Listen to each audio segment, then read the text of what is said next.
But I'll get started just by kind of telling you guys where I came from a little bit, kind of get into the downward spiral, as I'm sure you're excited to hear about, and then get back on top, if you will. I grew up in Fairport, as Robert mentioned. Steady home, 2 parents, 2 sisters, loved me, had everything I needed. Was pretty successful going through school. I played sports. And I think that is one piece that kind of attributed to my downfall, was being so involved in athletics.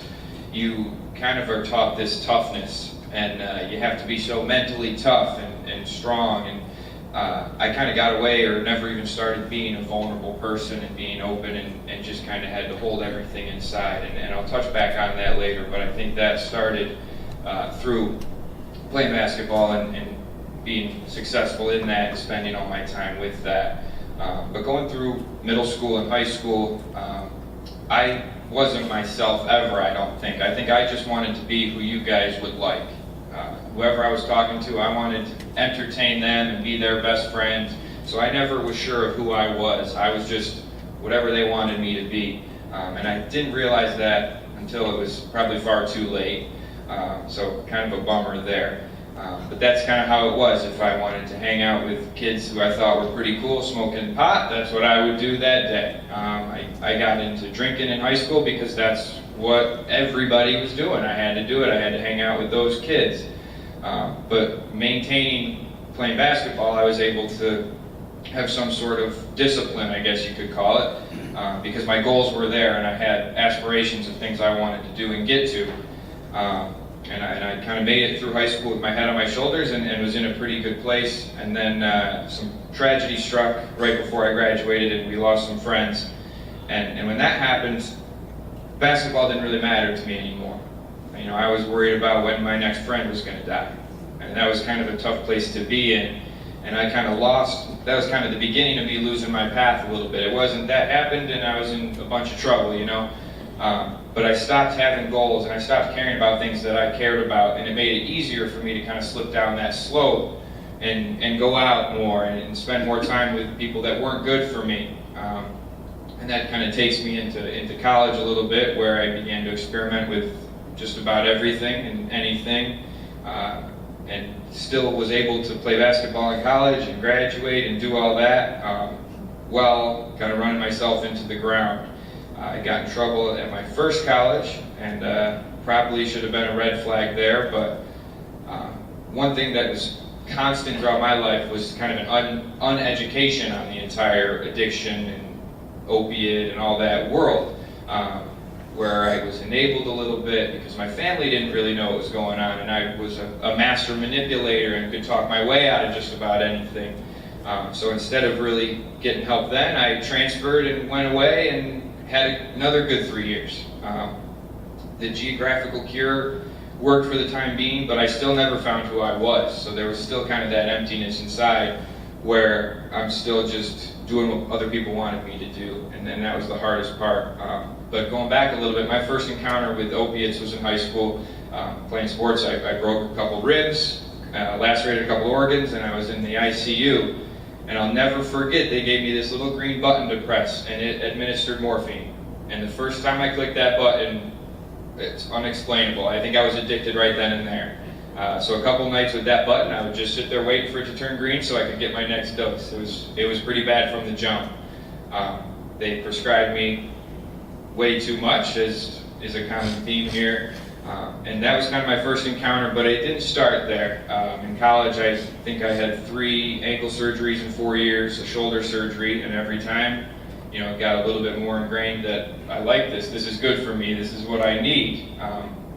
And it still really didn't take off until I got out of school, and then again, didn't really have a path. I didn't have a passion, I didn't have a goal, which again made it easy to get lost and get into some trouble there.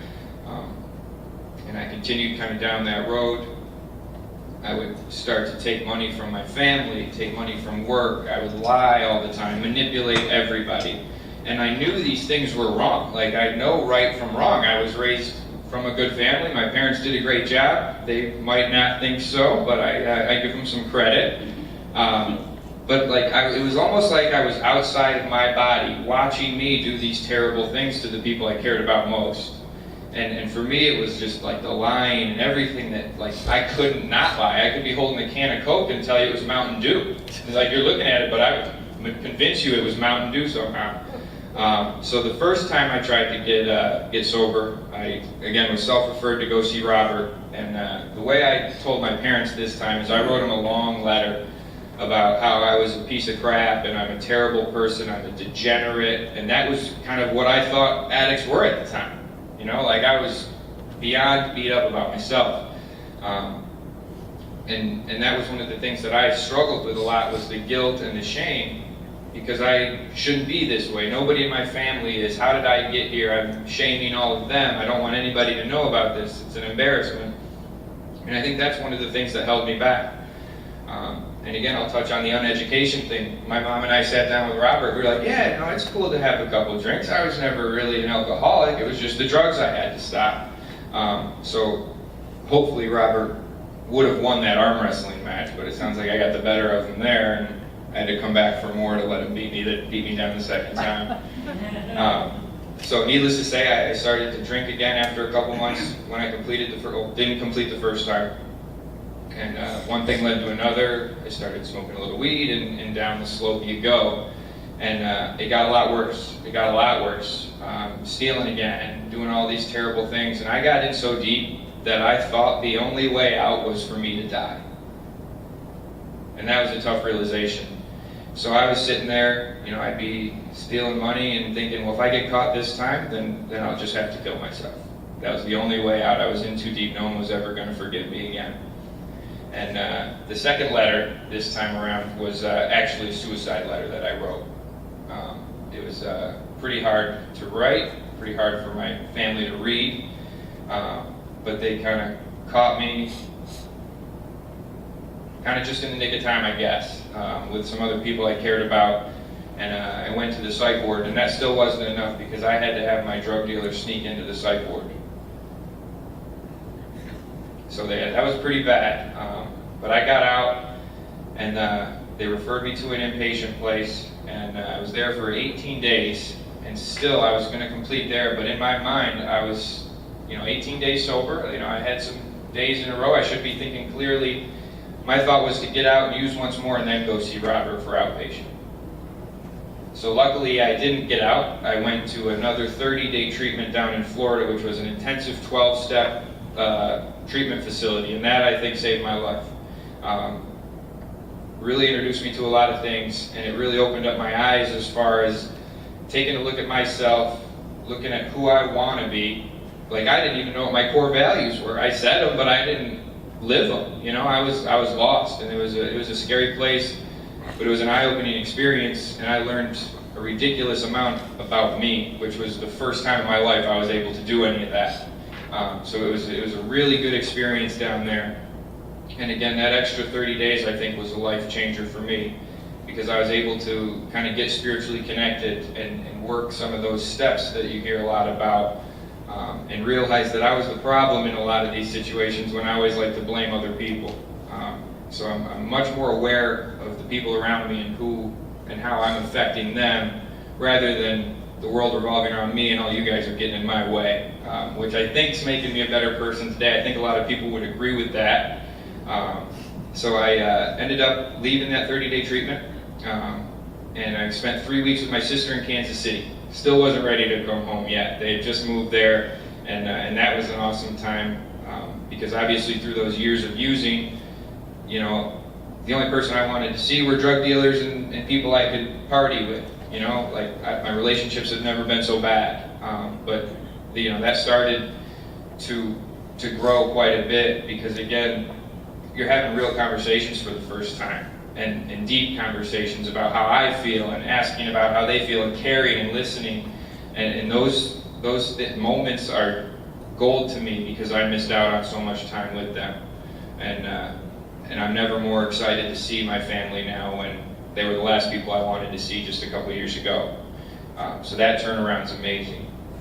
After that, I got home with Robert and started outpatient. I had it scheduled for the day I got back. I didn't want any time, and that was a lifesaver. I think if I listened to everything Robert said the first time, I might have some more time under my belt than I do today. But I owe quite a bit to him and everybody over there. And the groups, for me, were a great place to just kind of continue to work on the things that I needed to, was being open and sharing and talking to people who are of the similar thought process as me and in similar places. And that, I don't think you can really trade for anything. So, those were kind of the key steps for me, and just kind of continuing that and continuing the education to everybody around me. Like, I'll never forget one of the first times I told a friend of mine that I was, addicted to opiates.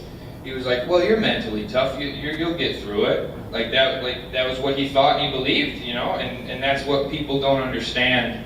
So the more people that come out, like you guys, and maybe can spread the word a little bit, how serious it is.